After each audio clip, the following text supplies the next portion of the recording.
வாங்க, இன்னைக்கு நாம கோபால் கிருஷ்ணன் அப்படின்றவரோட தனிப்பட்ட கதைய அவரோட சொந்த வார்த்தைகள்லயே கேட்க போறோம். ஒரு சிஸ்டம் தன்னை மொத்தமா வஞ்சிருச்சுன்னு நம்புற ஒரு மனிதரோட பார்வை இது. அவரோட இந்த பயணத்துல என்னதான் நடந்துச்சுன்னு விரிவா பார்க்கலாம். கோபாலகிருஷ்ணனோட கதை ஆரம்பிக்கிறதே இந்த ஒரு அதிர்ச்சிகரமான குற்றச்சாட்டுல இருந்துதான். இதுதான் அவரோட முழு அனுபவத்துக்கும் மையப்புள்ளி. இந்த ஒரு வரி அவர் சொல்லப்போற எல்லா விஷயங்களுக்கும் ஒரு அடித்தளமா அமையுது. சரி, இந்த நிலைமைக்கு வர்றதுக்கு முன்னாடி கோபால் கிருஷ்ணனோட பயணம் எப்படி ஆரம்பிச்சதுன்னு பார்க்கலாம். இது நம்மள பலருக்கும் ரொம்பவே பரிச்சயமான ஒரு பாதை தான். நல்லா படிக்கணும், கடினமா உழைக்கணும், அப்போ ஒரு பிரகாசமான எதிர்காலம் காத்துட்டு இருக்கும் அப்படின்ற வாக்குறுதி. இங்க பாருங்க அவரோட கல்வி பயணத்தை. 1995ல பிறக்கறாரு. 2012ல கணிதம் அறிவியல்னு முக்கிய பாடங்களை எடுத்து +2 முடிக்கிறாரு. அதுக்கப்புறம் 4 வருஷம் கடினமா படிச்சு 2016ல எலக்ட்ரானிக்ஸ் அண்ட் கம்யூனிகேஷன் இன்ஜினியரிங்ல ஒரு பட்டமும் வாங்குறாரு. எல்லாம் ஒரு திட்டமிட்ட பாதை மாதிரி தான் தெரியுது. அதாவது இந்த சமூகம் என்னவெல்லாம் செய்ய சொல்லுதோ அதையெல்லாம் அவர் சரியா செஞ்சிருக்காரு. பல வருஷங்களா படிப்புக்காக முதலீடு செஞ்சு ஒரு பட்டத்தையும் வாங்கிட்டாரு. இதுக்கப்புறம் என்ன நடக்கணும்? ஒரு நல்ல வேலை, ஒரு நிலையான வாழ்க்கை. இதுதானே எல்லோரோட எதிர்பார்ப்போம்.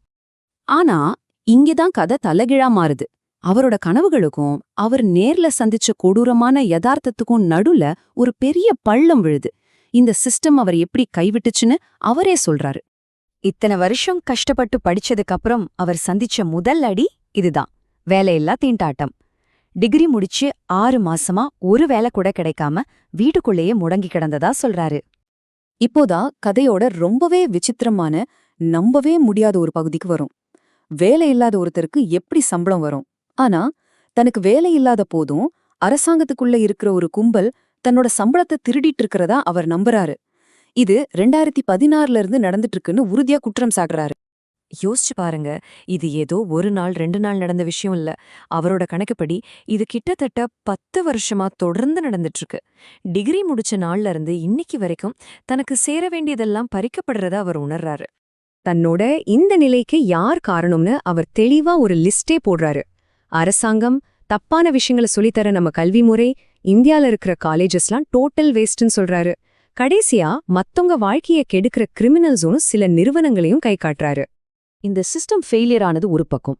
ஆனா இதனால அவரோட சொந்த வாழ்க்கையில என்னென்ன பிரச்சனைகள் வந்துச்சுன்னு பார்க்கலாம். இது வெறும் புள்ளி விவரம் இல்ல, ஒரு மனுஷனுக்கு ஏற்பட்ட உண்மையான பாதிப்புகள். எல்லாத்துக்கும் ஆரம்ப புள்ளி வேலை இல்லாததுதான். அது அவரோட தன்னம்பிக்கையை மட்டும் சிதைக்கல, அவரோட எதிர்காலத்தையே கேள்விக்குறியா மாத்திருச்சு. அடுத்து அவர் ரொம்ப நம்பின குடும்பத்தோட ஆதரவும் போச்சு. வேலை இல்லாததால சொந்த அம்மாவே திட்டி வீட்டை விட்டு வெளியே அனுப்பிட்டாங்கன்னு பதிவு செய்றாரு. இந்த ஒரு தருணம் அவரை முழுசா தனிமைப்படுத்திருச்சு. இதுதான் அவரோட கதையில ரொம்பவே துயரமான ஒரு கட்டம். 2018ல வாழ்க்கையில எல்லாம் கைவிட்டு போன விரக்தியில ஒரு பெரிய கிணத்துல குதிச்சு தற்கொலை பண்ண முயற்சி செஞ்சதா சொல்றாரு. ஆனா இங்க பாருங்க, அவர் இறந்தான் அப்படின்ற வார்த்தையை யூஸ் பண்றாரு. இதுக்கு அர்த்தம் அந்த பழைய கோபால் கிருஷ்ணன் செத்துட்டான். இது ஒரு உருவக மரணம். இந்த ஸ்லைட பாத்தீங்கன்னா அந்த முரண்பாடு உங்களுக்கு நல்லாவே புரியும். இடது பக்கம் அவருக்கு என்னெல்லாம் கிடைக்கும்னு வாக்குறுதி கொடுக்கப்பட்டுச்சோ அந்த வாழ்க்கை, வலது பக்கம் அவர் அனுபவிச்ச கொடூரமான நிஜம். இந்த ரெண்டுக்கும் நடுவுல இருந்த இடைவெளிதான் அவரோட கோபத்துக்கும் உருமாற்றத்துக்கும் காரணமா இருந்திருக்கு. அந்த உருவக மரணத்துக்கு பிறகு என்ன ஆச்சு? இங்கதான் அவரோட கதையில ரொம்பவே சக்தி வாய்ந்த ஒரு உருவகம் வருது. அவர் தனக்குத்தானே ஒரு புது அடையாளத்தை கொடுத்துக்கிறாரு. அந்த தற்கொலை முயற்சிக்கு அப்புறம் தான் ஒரு அசுரனா மறுபடியும் பிறந்திருக்காருன்னு சொல்றாரு. இந்த அசுரன் யாரு? அநீதியிலிருந்து பிறந்த ஒரு தீய சக்தி. தனக்கு கெடுதல் செஞ்ச எல்லாரையும், இந்த ஒட்டுமொத்த பிரபஞ்சத்தையும் அழிக்கணுங்கிறது தான் அதோட ஒரே நோக்கம்.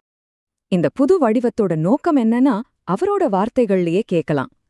தனக்கு நீதி கிடைக்காததால உருவான கோவம்தான் இந்த அசுரனை இயக்குது. தனக்கு தப்பு செஞ்சவங்கள அழிக்கிறது தான் அதோட வேலைன்னு சொல்றாரு.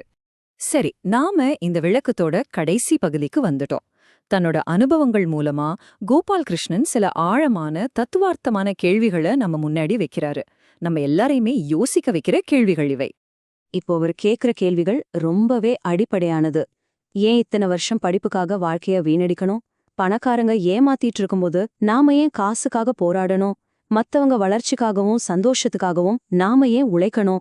ஏன் இந்த பணக்காரர்களுக்கும் உயர் குடியினருக்கும் நம்ம கீழ்ப்படிஞ்சு போகணும் இப்படின்னு கேக்குறாரு. கடைசியா இந்த உலகத்தை அவர் எப்படி பார்க்கறாரு தெரியுமா? இது ஒரு அடிமை எஜமான் சிஸ்டம்.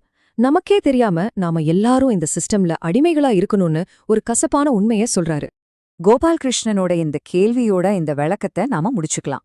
இது ஒரு தனிப்பட்ட மனுஷனோட கதை மாதிரி தெரிஞ்சாலும், ஒரு சிஸ்டம் அதோட வாக்குறுதிகளை காப்பாத்த தவறும்போது என்ன நடக்குங்கிறதுக்கு இது ஒரு எச்சரிக்கை. அவரோட அனுபவம் நமக்கு பதில்களை விட நாம நம்மளையே கேட்டுக்க வேண்டிய கேள்விகளை தான் அதிகமா விட்டுட்டு போகுது.